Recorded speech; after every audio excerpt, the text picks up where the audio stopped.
Okay, good evening everyone. You wonder why I'm using a microphone? Well, it's because we have a web TV, that's the reason why.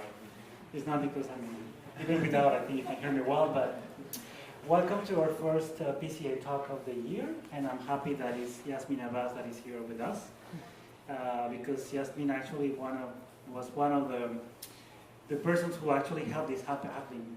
Thanks to her and to other chairs at PCA, actually, we created this event that has been running for 2 years now, I believe. Yes. So I'm happy that you're here. So for those who don't know Yasmine Abbas, she's a French architect and a strategic designer who explored the intersection between people, technology, and space. Her research focuses on digital culture and contemporary mobility, ecological and mobile design, architecture and e-motion, and design by sensory data. So I'll let you present a little bit more your project. Thank you very much, Klaus. I'm very happy to be here at PCA, back at PCA, to speak about this project that I've been working on for 3-4 years now. Actually, when I started it with my partner, GK Osari, I didn't realize it would go on, and I think it's really much a life project. I'm going to talk to you today about the Agbogbloshie Makerspace Platform, which is a social design project. I've started it. We started talking about this project some time ago because we had a discussion about smart cities, and we both were interested in technologies and smart cities, and GK had worked in Africa for some time, and we were thinking smart cities are really not smart at all if they don't consider, because they don't consider the landscapes of waste that they generate.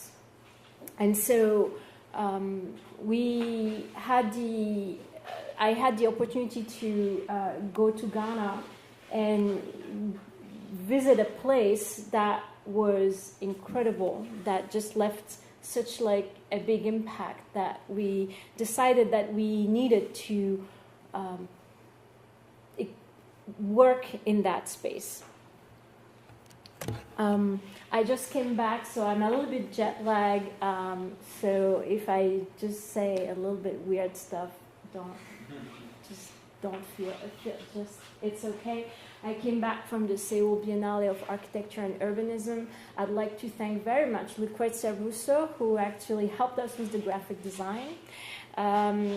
We presented the project in the production city part of the Seoul Biennale of Architecture and Urbanism. The co-curator, Jiun Wang and Yering Kong, did an amazing job at trying to understand what is a recycling network, understanding urban mining, going from urban mining and understanding how do you go from urban mining using transportation, local transportation in the city, transforming it using robots, and understanding the intersection between local grassroots makers and actual makers using architects and other engineers using robots. And that was, we had an amazing conversation.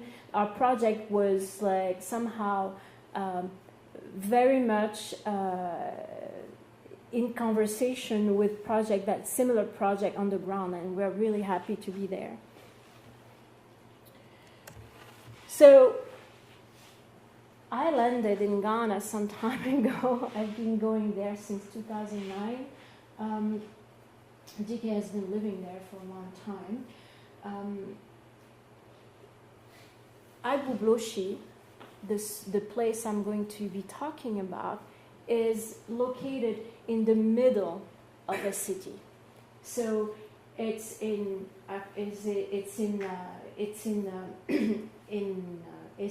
located in Accra. So Agbogbloshie is located in Accra.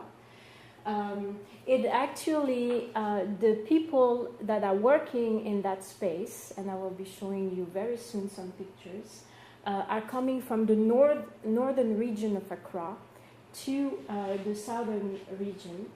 and they are in the middle of the city next to Jamestown. I don't know if you heard about Jamestown. It's in a space that hi, look, hello, sorry. So it's located in Jamestown. It's located near Jamestown, which is where the Collier Lagoon goes into the water. And it was very much an experiment in stellate innovation. This is something that I spoke about urban innovation yesterday with some of you or some of the students. We actually wanted to experiment what we called an urban innovation methods that we had devised, which comprise of trying to understand or defining problematic, or explore it, map it, co-design, and prototype it. I'm not going to bore you with this methodology that we've put in place and with all the methods and tools that we have created, but it was the opportunity to somehow refine and co-design and work with the people in Agbogbloshie to try to innovate our point of view and innovate the project, or find a solution for the project. So Agbogbloshie, you've seen pictures of it because everyone speaks about it, and very often the only thing they speak about is this. Young people burning e-waste and cables, TVs, to recover precious metal. And obviously, when you see that, immediately you think about pollution, right? That's the pollution. These are images that you would see, and that's the first impression that you have. Yes, indeed, it's a very polluting way of recovering recovering metals from e-waste.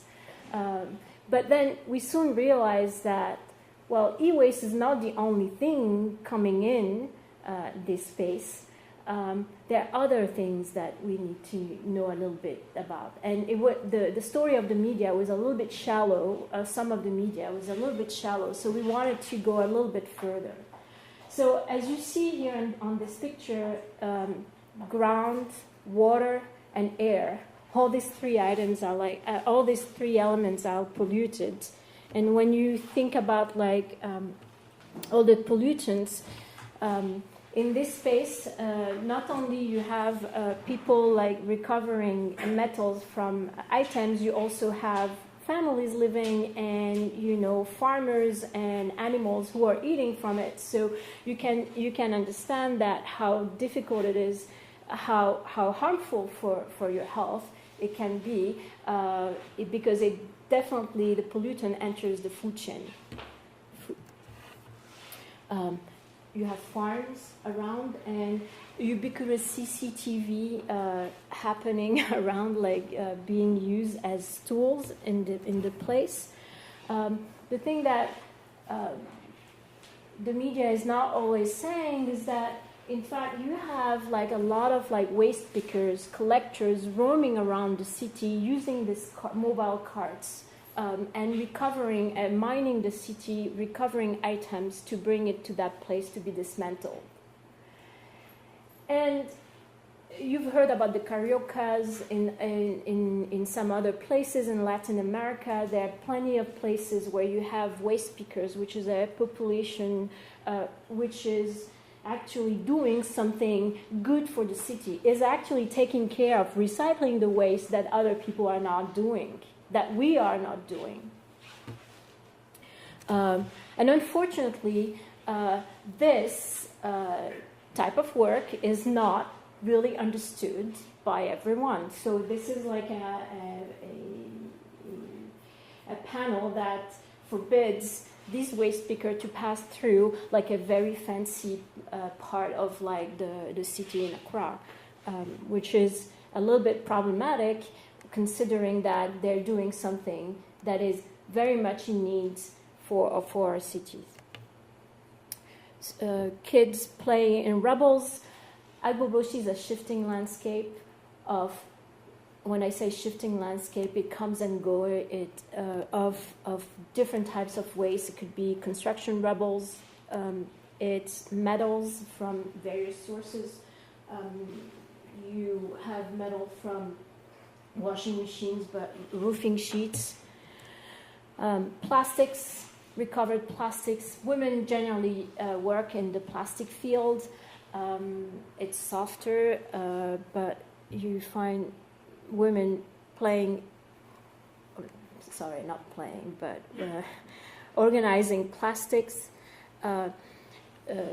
It's men and disassemblers, masters and apprentices, are coming collectively, actually, to disassemble. To disassemble here, it's plugs, e-waste, and they actually do that, but they go as far as like removing the tip of these elements. Metal has a currency, is very important.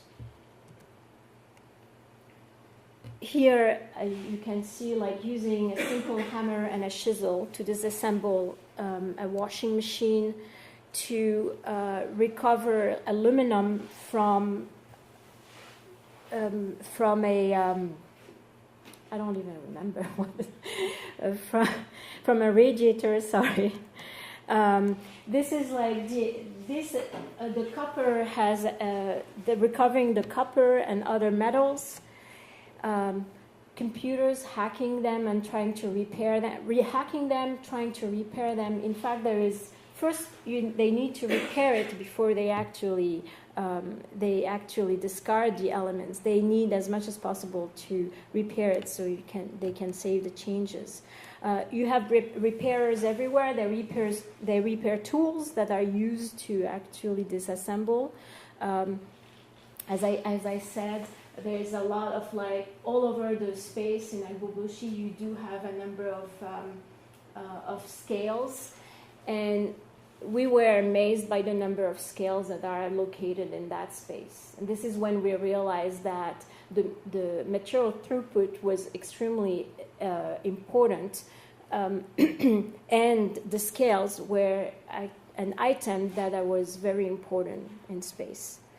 This is here, I don't know if you actually noticed, but this is like a bicycle powered. It's a blower, and you activate it. It's used with a bicycle.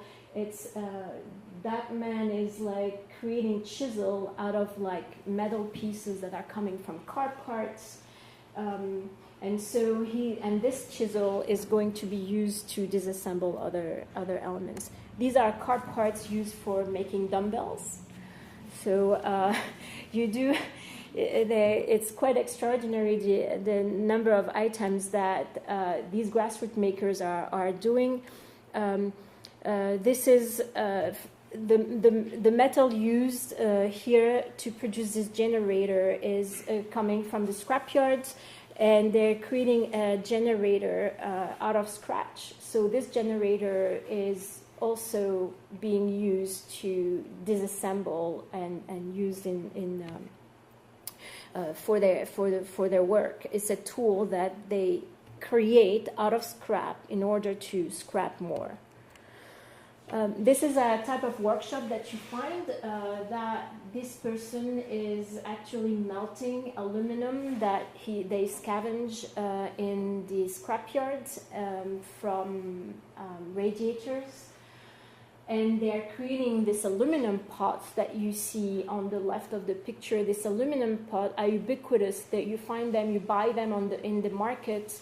They're used to make like all the soups that you know in Accra, in Ghana. So you find them all over the country. And this workshop was located in Agbogbloshie. And again here, a last image showing that these pots that you see made out of like roofing sheets are actually going to be used to create cooking pots. We mapped, we spent a lot of time like mapping, in fact, the Agbogbloshie Scrapyard, understanding the territories in that space, locating all the scales that were possibly located, trying to show that it was a shifting landscape. The image is deserves to be a little strong, crisper on the projected, but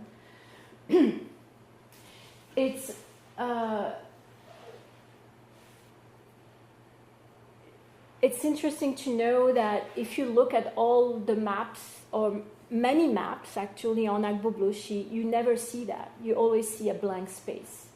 So there is a complete denial, or there's the idea that you don't want to see that space, you don't want to actually accept that there is such a space, or is always seen as something that is to be removed of that space. So the people who are in that space are always in danger of being evicted. Every other day there are problems of eviction, and people are in danger of being evicted.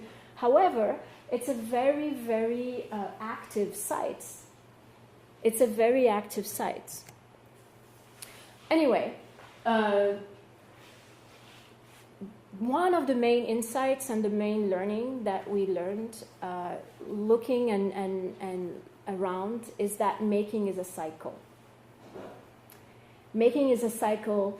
In fact, if you want to making is to understand how you make, you also need to unmake, and you can remake. And if you understand the material you're working with, you also have to unmake. If you want to link makers and unmakers, disassembler, as you see, you have to. The key is try to understand how you link unmaking and with making and remaking. So I very quickly sum up like the pictures. These are bracelets that we did bring. Actually, we did bring some samples to the Biennale, showing what they do with some of the materials that we cover. And this you can see very clearly how it goes from the scrapyard out in the street, and the dumbbells. And you also have rubber, used to make pairs of shoes. We understood that the grassroots makers, they need to gather tools, resources and tools. They need to learn by doing and with others. They need to produce more and better items. They need to trade for steady income, and they need to amplify their maker potential.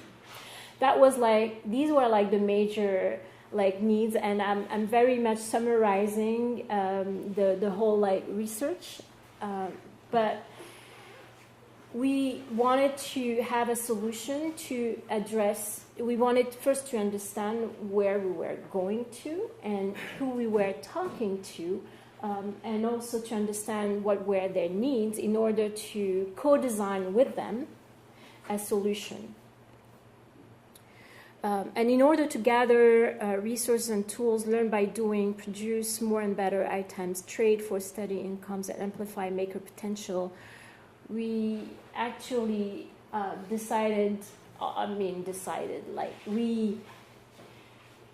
in order to do that, we used,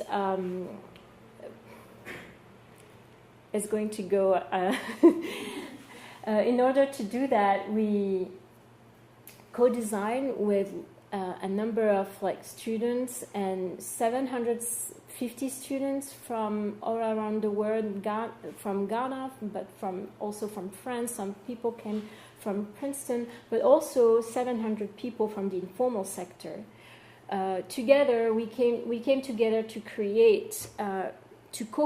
co-design this solution, and I want to thank them very much for doing that. To create a solution which is a platform, and that's the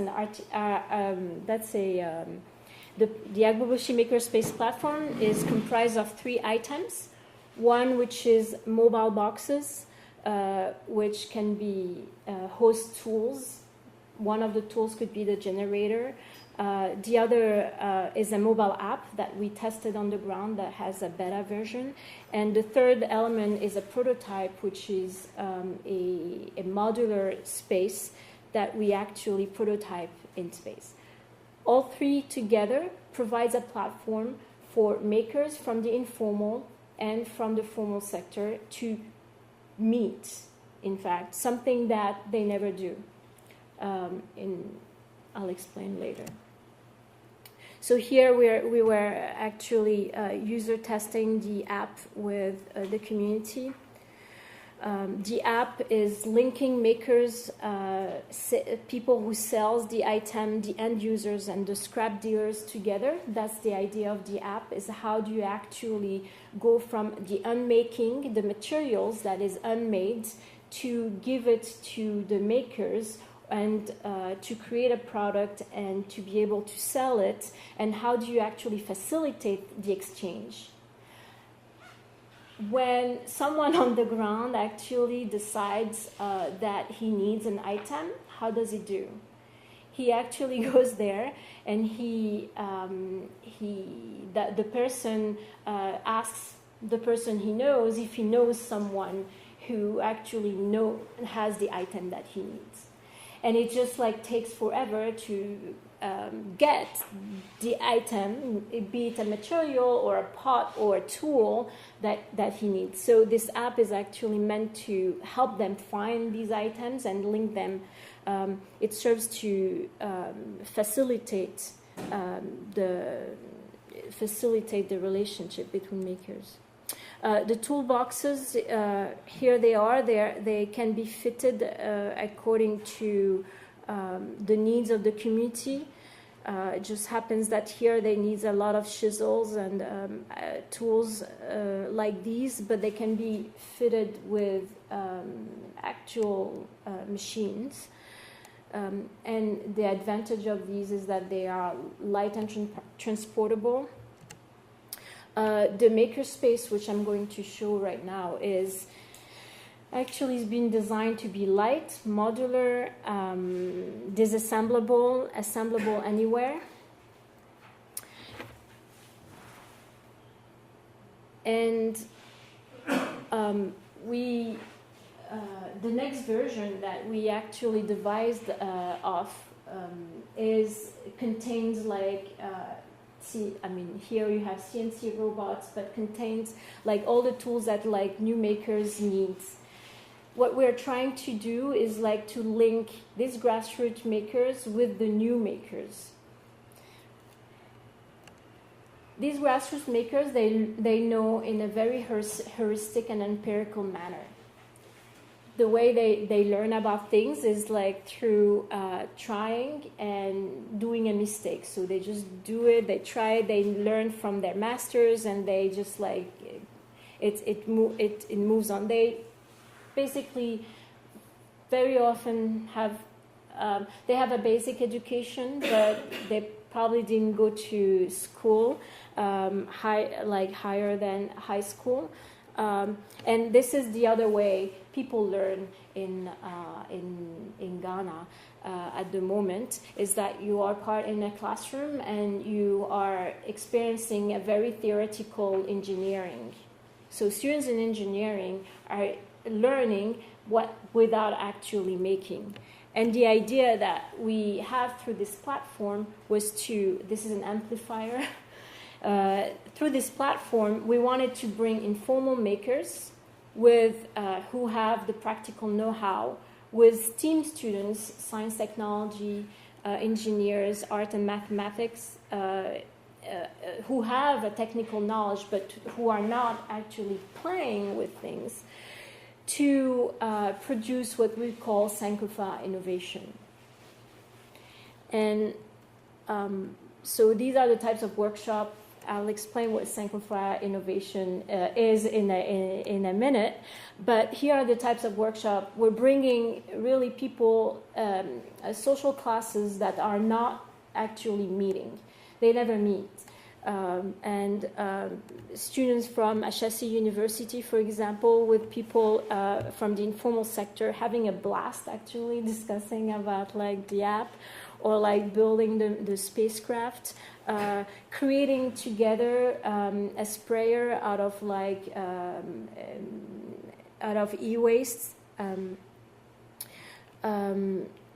We had also like friends from the Wole Lab in Togo who actually told like the makers in Ghana to create a Jerry computer, which I don't know if you know what a Jerry computer is. A Jerry computer is like a computer in a jerry can.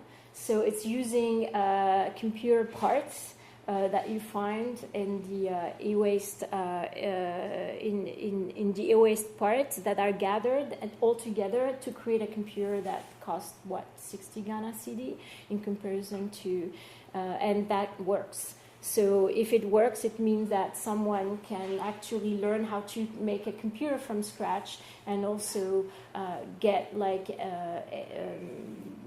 to use it, have an education, and get to and learn from others. So that was a very beautiful moment where you actually realize that the peer-to-peer learning was very important. Students again like trying to. On the left, you see like a synopsis that's been designed by some of my students at ESA, is being used as an inspiration for students in Ghana at Agbogbloshie University to actually think through the user experience of the app that they were doing. This is when I say. Linking unmaking and making in Agbogbloshie, you saw these women in the plastic in this plastic field. You do have and the men are using the machines to pelletize the plastic, but they don't go further than pelletizing the plastic and the processing. So that was very interesting to actually create with the informal sector plastic bricks using an oven that we had designed and fitted in one of the toolboxes to create these plastic bricks, because suddenly the informal sector could understand the added value of what the items that they were producing. Suddenly they realized that they could go a little further than just like pelletizing plastic and selling the plastic to the industry around in Accra. And following that, also something that would love to continue exploring. We had the honor to have Dave Hackens, who actually created Precious Plastics, the machine, to actually come to the prototype, the makerspace in Agbogbloshie, to show us his machine. So the idea was like actually to create it. To recreate the machine using his open source drawings to create items, plastic items that they could sell, or they can make different types of objects with it. So that was another types of experiment. We had also a drone assembled in Agbogbloshie. Hub came into Agbogbloshie, had drone parts, and students. This is Sam actually. He's an extremely brilliant student who assembled the drone, and as you can see, it did fly. You have foam and plastic balls, and it did fly. It did fly, and in Agbogbloshie. You can see the Jerry and the computers and in the makerspace. So it's the image is not straight because it's using a GoPro, but it's the makerspace is straight. It's like it's very. I'm saying that, I mean, it went through a lot of, like, we left it in the rain in the acid rain, like a truck, like, moved it, like, it didn't break. We were really, we subjected these pieces of architecture to, like, the worst possible nightmare. But we're really proud of it because, in fact, it did withstand a lot of, like, shocks. And so the second version that we're planning, I did show very quickly, like, the drawing that we did present at the Biennale, which includes, like, the robots, like, added to it. This, like, the second prototype will have plugins added to it and is taking into account the lessons that we've learned from testing it, in fact. All this portal, this app, this space, these toolboxes that you can borrow, that any makers can borrow, in fact contributes to what we call Sankofa Innovation. And Sankofa Innovation, Sankofa is a word in Twi, which is the language that you find in Ghana, but also in Côte d'Ivoire. It's a symbol that means you go back and take it. It's a bird that goes. You can see his neck goes back on his back, and he sees that there is an egg on his back, and like return and take it. It means that if you want to innovate, you always have to learn from the past and know what happens in the past. And we think that this symbol somehow is a very good, it expresses very well the idea that materials, actually, there is a cycle, right? You have to go from mine the materials and use it again, do something with it, reuse it. So there is the idea of like cycle that goes to it. But the idea that discarding, you can do new things with old things, that the idea of discarding, the idea that there is knowledge that doesn't need to be left aside, that we can actually learn from the knowledge that's been built up. And if you remember the pots that are being made, these are artisans coming from the north who learned the trade from, their father, grandfather. So they learned it from somewhere. So these grassroots makers, if you want to advance and understand new technology, you have to also pay attention to the traditional technologies that are existing. So I think it works really well to speak about like maker culture, like the relationship between grassroots makers and makers today, between technology, that the dialogue between traditional technologies and new technologies, and also the circular economy in which that we have to address and that we need to embrace, and the circulation and the material that goes from one place to another. So this is what I wanted to show you about. I wanted to show you that about the project. You can see more information about it. I wanted to show you maybe a video that's been done by Princeton students coming to the Makerspace. They had a task which was like to understand, to produce healthcare videos, and they did that with the informal sector. So that's pretty awesome to create videos that are in Dagbani, which is like also a language like spoken in Agbogbloshie by students who were coming from the US. So.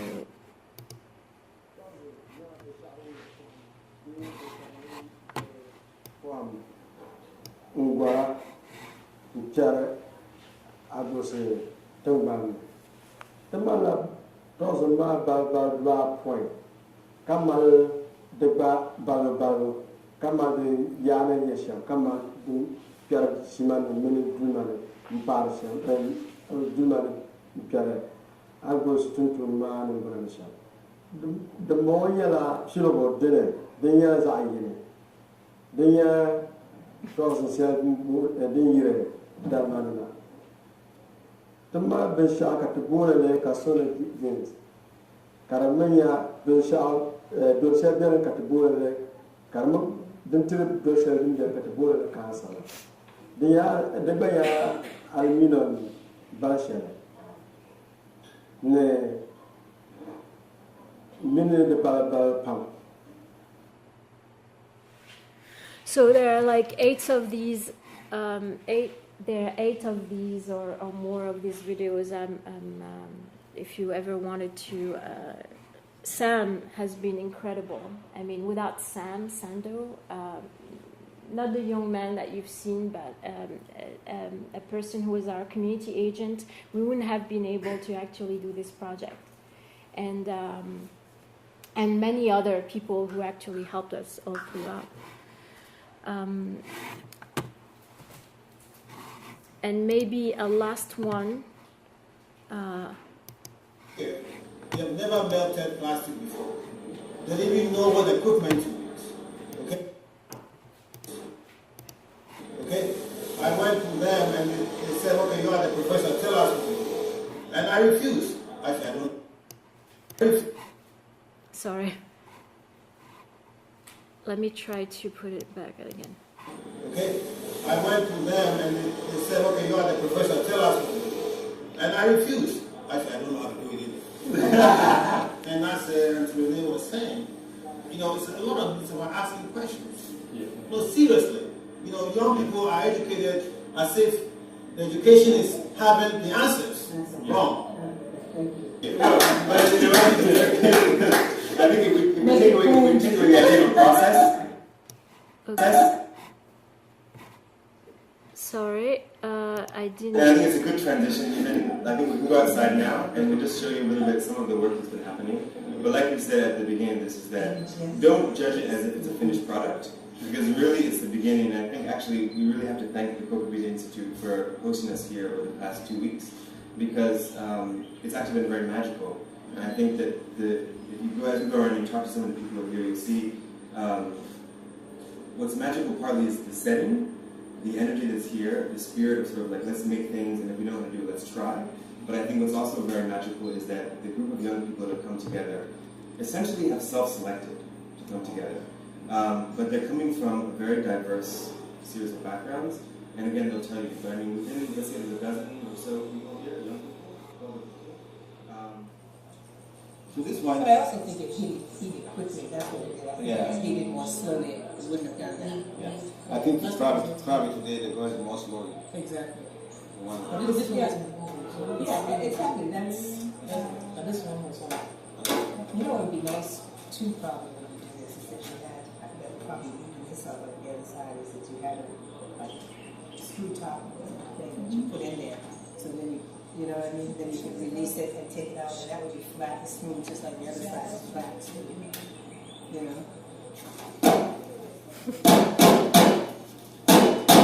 That's plastic. this was not heaven. That's why This was. I'll tell you that over, but this particular material, we always do. But this is the thing with this. Plastics are, as we all know, they are synthetic polymers, different types of synthetic polymers. And they are generally considered toxic to the environment because of their non-biodegradable nature. But we want to experiment on the various methods to recycle plastics based on their characteristics, as the physical and the chemical properties. I wanted to add that went to following this workshop, this student went on doing a PhD on how to recover oil from like plastic. So like reverse the idea. It gave her the idea of this. It shows how important actually this type of workshop, experimental workshop, are important. Oh, that was me. Yeah, sorry. I can pass it on. Daniel has sampled, as I said before, like some speakers. You can imagine how the speakers turn your backside. And here you could attach a solar panel, and so you could wire it to your mobile phone, so you could charge your mobile phone. So it's and they've also played with impregnating the fabric with plastic. So this fabric could also be waterproof. So when you go outside, you have. So that's the Jerry, which is the computer in a jerry can. The basic concept is most of the computers at the image dumping sites are working with digital intelligence. You have something like this, and one thing is with this one is, see, most of the people, children in villages who don't know computer are familiar with the government. So to bring that same concept, you know the government. So with this, they get closer to know more about it.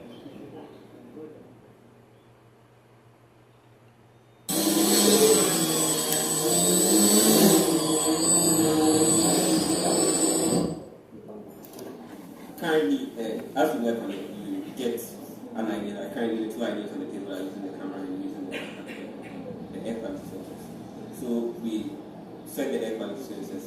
With the current idea we have in mind, it would be, let's say, work done in cages. You have the skills and support of engineers all around, so you're able to do lots of work. So you do some small field testing cages, bring that down, do a field testing. And right now the construction of the meters, you can get a place to actually house it. And since you can automate lots of things, you could just run it and you can bring the data, plug it to the cloud. So basically, the drone was meant to be used to attach air quality sensors and to go around Agbogbloshie. You don't chastise them for having gotten the accident. The first thing the medical staff will do is stabilize the patient. So in the sense that Agbogbloshie is kind of like such an environmental disaster, and so far we haven't been able to completely contain it, but can we stabilize some of the damage, at least both to humans as well as to the environment? I mean, I think that's some of the attitude. And then from that point, you can try and restore the health. And also the project is really much about also bringing behavioral change to the place and so these items, this workshop, these exchanges, this conversation, they participate to bringing behavioral change.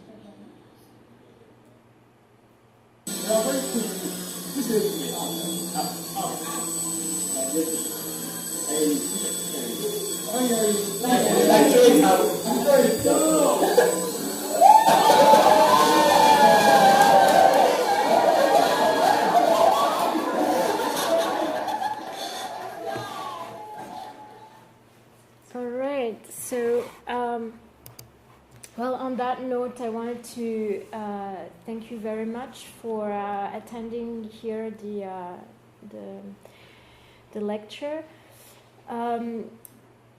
There's one thing that I wanted to add is that my background is architecture and DK's background is also architecture. But here, when we did this project, we went really beyond really our field of the field of architecture. It's understanding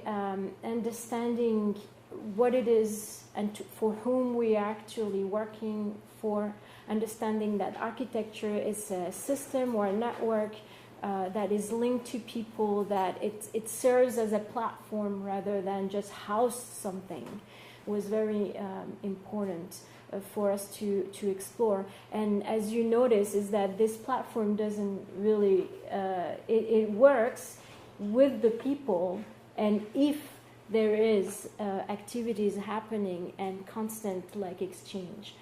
At the moment, the prototype in Agbogbloshie is still used as a portal. Whenever people are interested in organizing a workshop, we try as much as possible to accommodate that. We will most probably will be organizing a workshop a semester. But again, we're given the key. We have given the keys to the community on the ground. We're also testing what it means to actually let go of something. So this product is an open source product.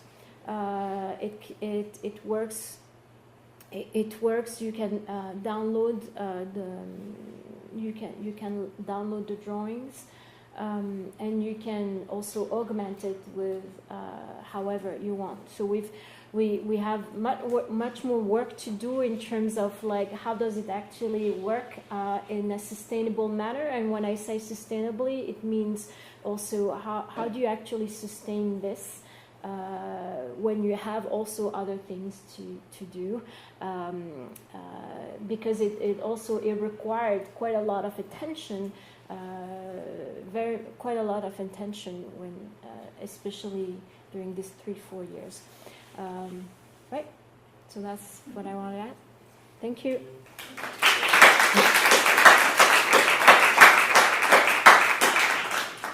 So before we move into the questions, I know you know the house. So Yes. you know what's going to be your first question, right? Oh, Do you remember? Oh yeah, yes. There is that the tradition is to ask the person who comes present what's like the learning, the life-changing learning experience. It's true that I haven't really thought about this. I forgot that you were asking this question. Actually, really, I mean, I could go back in time. There were really weird moments. In fact, life-changing experiences for me were always when I had a professor telling me that, well, in order to do that, you will need to associate yourself with someone who knows the thing. And then it just never did work, so I took on the challenge of learning myself the thing. So when I was younger, I was very much of an artist, and then said, well, you don't understand anything about business, and then, I went into trying to do something for companies that were really targeted on making more money and business. And then, when this happened, there was always someone says, well, if you want to do that, you have to associate something. And I took on challenges that were challenges that I didn't think that I could take on. At the moment, my students are challenging me because they are programming robots to make to 3D print material.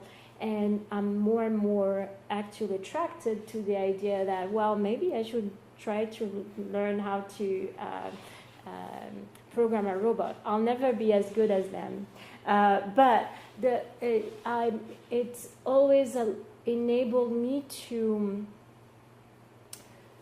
have a much rounder understanding of, what is it that we're trying to do or to advance. I mean, it's great to be curious, I'm guessing. But then again, someone will tell you, but how do you focus? Where is your focus?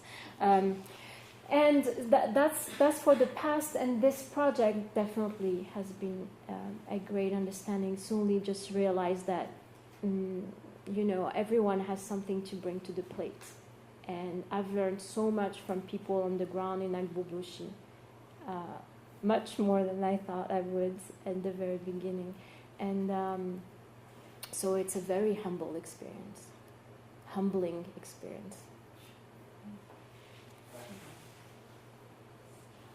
Yes. Thank you. I would like to ask where your initial motivation came from, like why Ghana, why e-waste, why Makerspace, and what kind of framework this project was based. Because you said something like my students, maybe I didn't understand it right, was it like within a program, or what kind of framework was that project? So when we started, before we actually worked on the project, I was already working with DK, who you've seen on the video, and who on an urban innovation methods, how to tackle urban issues. So he had already like built a city in Africa, in Nigeria, and he was actually working on another urban development in Ghana, and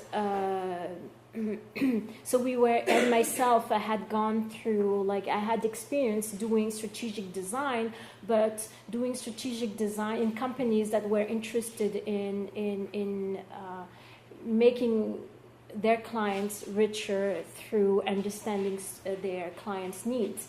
And to me, that wasn't enough. As an architect and urban designer also, if you want. But as an architect, I wanted to give back. I wanted to think about, okay, how can we use this design thinking and making methods, and how do you apply it to the urban field? So to architecture, or to develop cities, right? To give back to really give back to the people, not sell more product to people. So this is what I was interested in, and so using this knowledge, like these methods, we devised of these this stellate innovation method that I did. You had a glance. I mean, I could talk about it for an hour about how it works, the different like methods and tools that we've developed for each of the part, but. It started like that. Then there was a call by the Rockefeller Foundation, the Centennial Innovation, Rockefeller Foundation. So a call, and we thought, well, let's just, it was to work with the informal sector. And he had experience, he's Ghanaian American. He lived there. I've been back and forth there. And we had at that moment, and we were also somehow thought about Agbogbloshie as an e-waste dump at the beginning, because we had seen the pictures that everyone had seen in the New York Times. So we were like, okay, let's just see this place. And when we got there, we said, well, there is something else to this place. And so we won the proposal. So we won this Centennial Innovation Awards from the Rockefeller Foundation, and that set us, like, this is how we started researching the place and proposing a solution for it. And the idea was like it needed to be participatory, and we somehow refined and developed the concept as things went. Yeah.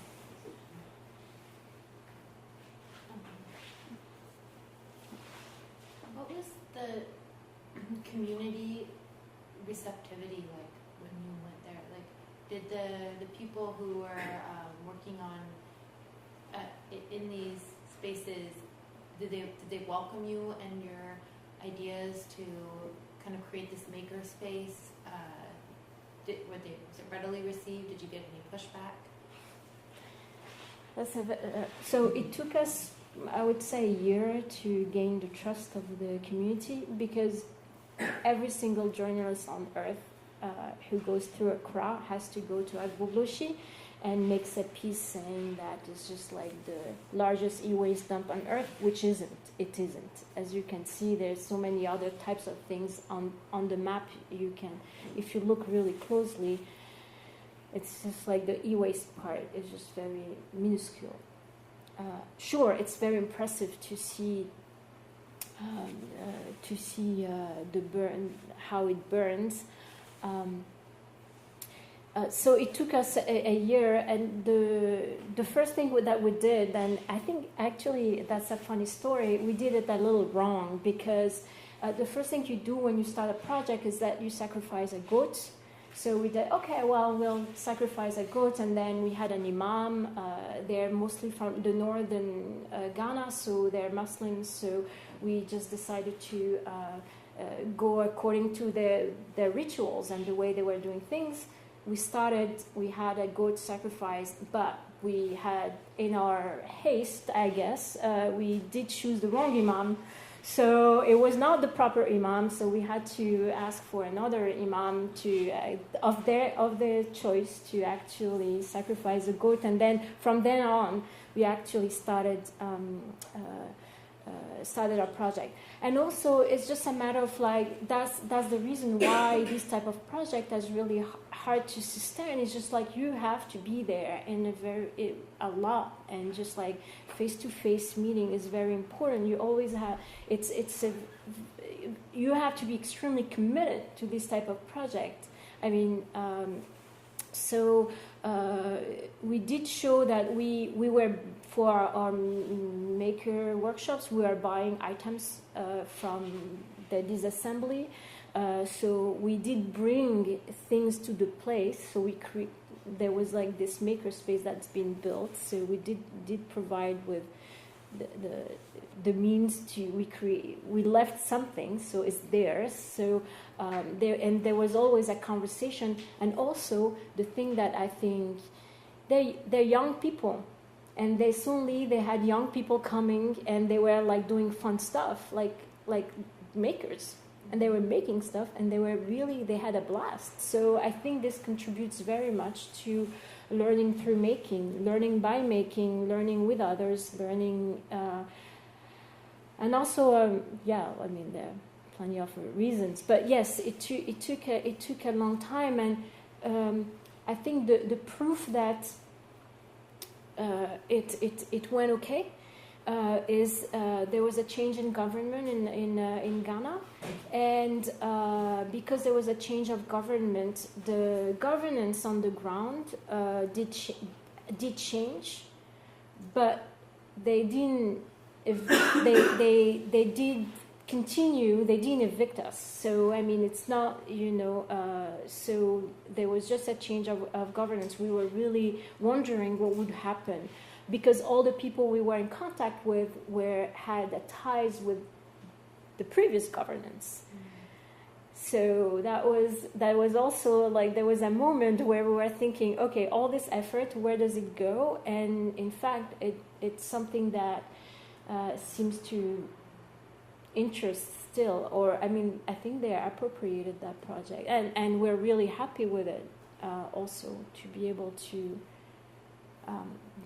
give it for grab, right? So it's just like, now how does it actually work?